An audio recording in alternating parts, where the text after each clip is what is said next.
क्या ये युद्ध, क्या ये वॉर अब रिलीजियस पर्सपेक्टिव से देखा जा रहा है? देखिए, ये लड़ाई अगर हम पॉलिटिकली करेक्ट ना हो और पॉलिटिशियनों की तरह ना बोले, अगर डायरेक्ट बोले, ये जी तो धर्म की लड़ाई है, इसमें कोई इफ एंड बट वाली बात नहीं है। देखिए, ईरान और इसराइल में मेरी बहन 2000 किलोमीटर का फर्क है बीच में। जी कोई मतभेद नहीं है, जर जमीन जोरू किसी पे लड़ाई नहीं है, पानी बिजली कोई लड़ाई नहीं है। खमेनी ये मानते थे इस्लामिक रेवोल्यूशन के बाद, भाई दिन काफिर अयाम यानी कि कयामत अगर लानी है, आखिरत का दिन लाना है, तो सारे यहूदियों को मारना पड़ेगा। और जब तक दुनिया में कोई भी यहूदी जिंदा, ये रिटन है, ये हिजबुल्लाह के चार्टर में भी है, अगर जी कोई भी यहूदी, कयामत नहीं आ सकती, इसलिए उनको खत्म करना है। लड़ाई इस बात की, और इजराइल कह रहा भाई हम यहूदी, हमें जिंदा रहने का हक है। बाय द वे, यहूद, ये यहूदियों को यहूद कहते हैं, यहूद इनके लिस्ट में नंबर 1 था, हमें हनूद कहते हैं जी, हम नंबर 2 या नंबर 3 भी लिस्ट में थे। ऐसा नहीं यहूदियों तक ही इनकी कृपा थी, हनूदों पे भी इनकी कृपा थे, हनूद भी लिस्ट में थे, बट प्रायोरिटी थोड़ी नीचे थी। अब मैं आपको डोनाल्ड ट्रंप की बात करूं, उन्होंने वर्ड यूज किया civilisational war. Benjamin Netanyahu civilisational war, पीट हेग्सेथ बाइबल की कुछ वर्सेस का वो हवाला दे रहे थे, इनकी बाइबल को उन्होंने बोला। और फिर अगर मैं बात करूं आपके पीट हेग्सेथ के बाद, अगर मैं बात करूं मार्को रूबियो की, उन्होंने भी कहीं ना कहीं ये कहा। तो अगर ये 3-4 अमेरिका के नेता और हम लोग कहते हैं कि भाई एक रिलीजियस लड़ाई है, इसमें कहीं ना कहीं धर्म का, इसमें कहीं ना कहीं धर्म का इस्तेमाल हो रहा है, तो आप ये मान के चलिए ये कहीं ना कहीं रिलीजियस वॉर है। और रिलीजियस वॉर अब दूसरे पायाम पे आ गई है। अब ये शिया वर्सेस सुन्नी वॉर है, क्योंकि ये जो शिया ईरान है, ये शिया मुल्कों पे तो कोई बारूद गोला नहीं चला रहा है। सीरिया पे क्या इसने एक रॉकेट चलाया?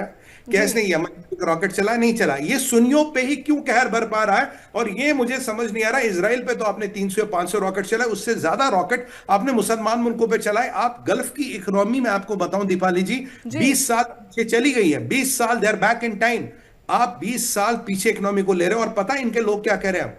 जिसके पास अमेरिका का ट्रेजरी बॉन्ड है, जिसमें भारत भी आता है, वो हमारे निशाने पे। जहां अमेरिका का इन्वेस्टमेंट है, जिसमें भारत भी आता है, वो हमारे निशाने पे है। अगर ये खेल चलता रहा, तेल आपने बर्बाद कर दिया, गैस आप बर्बाद करने में लगे हो, बैंकों को भगा रहे हो, इन्वेस्टमेंट्स को भगा रहे हो, तो भैया रेगिस्तान को फिर रेगिस्तान बनाओगे क्या? गाड़ियों से ऊंटों पे लाने का सफर है क्या आपका? या वो सोच रखा हम तो मरेंगे सनम, तुम्हें भी साथ ले उड़ेंगे, अगर शियों की नहीं चलेगी सुनियों की भी ऐसी तैसी कराएंगे।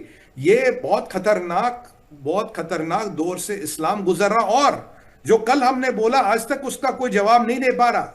मुझे बताइए, इन्होंने जेरूसलम पे हमला क्यों किया, जहां क्रिश्चियनों की आस्था का परम सबसे बड़ा केंद्र, यहूदियों की आस्था का केंद्र और हमारे मुसलमान भाइयों की आस्था का केंद्र मस्जिद अल-अक्सा? अगर तीनों जगह पे आप हमला कर रहे हो, तो आप क्या दर्शाना चाहते हो? दुनिया में विश्व युद्ध कराना चाहते हो कि हम नहीं रहे, ये मुल्ला रजीम नहीं रही, तो पूरी दुनिया को भी हम बर्बाद करेंगे, खत्म कर देंगे, तबाह कर देंगे।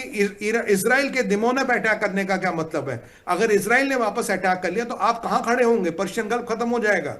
और मैं आपको बताऊं, इजराइल यूएन का एम्बेसडर अमेरिका का, उससे कल एक प्रश्न पूछा गया, जी जो ट्रंप अटैक की बात कर रहे हैं पावर स्टेशंस पे, ये कल की बात है, आज की नहीं, तो भाई इसमें जो न्यूक्लियर पावर स्टेशंस है, क्या वो भी है या उनको छोड़ रहे हो? उनका आंसर था अभी कोई भी विकल्प लिस्ट से बाहर नहीं है। यानी कि जो बुशेयर का न्यूक्लियर पावर स्टेशन है, अगर वो ध्वस्त हो गया, पूरा पर्शियन गल्फ रेडियो एक्टिव हो जाएगा, वो विकल्प भी बाहर नहीं है। ट्रंप ऑलरेडी, जापान के प्रधानमंत्री जब मिस ताकाशी बैठी थी उनके साथ, पर्ल हार्बर का उन्होंने जिक्र किया, पर्ल हार्बर की तरफ इशारा किया। यानी कि ये सारे विकल्प भी कहीं ना कहीं थॉट प्रोसेस में, कहीं ना कहीं गिनती में है। आप सोचिए कितनी बड़ी त्रासदी हो रही है, कितना बड़ा चीजें हो रही है, और बिल्कुल सिर्फ इस जिद के लिए दिन कयामत या आखिरत लाना है, इसके लिए यहूदों को मारना है। लड़ाई कोई नहीं है जी, पैसे की लड़ाई नहीं, जमीन की लड़ाई नहीं, पानी की नहीं, बिजली की नहीं, किसी बात की लड़ाई नहीं, धर्म की लड़ाई है, सभ्यता की लड़ाई है। बिल्कुल बिल्कुल डायरेक्ट बात करनी पड़ेगी। और यहूदियों को जिंदा रहने का हक है, और हर एक को, आपको, मेरे को, किसी को भी जिंदा रहने का हक है। कोई भी मुल्ला बिल्कुल मौलाना काले कपड़े पहने हुआ सफेद दाढ़ी वाला ये तय नहीं करेगा कौन रहेगा कौन मरेगा। ये दुनिया में हर एक को समझना और जानना पड़ेगा। आपका धर्म आपको मुबारक, आपकी आस्था का पूरा सम्मान है, बट अगर आपकी आस्था मेरे जीवन के लिए जीवनदायक कष्टदायी बनेगी, तो उस आस्था का चैलेंज होगा जो अभी दुनिया में हो रहा है। जी।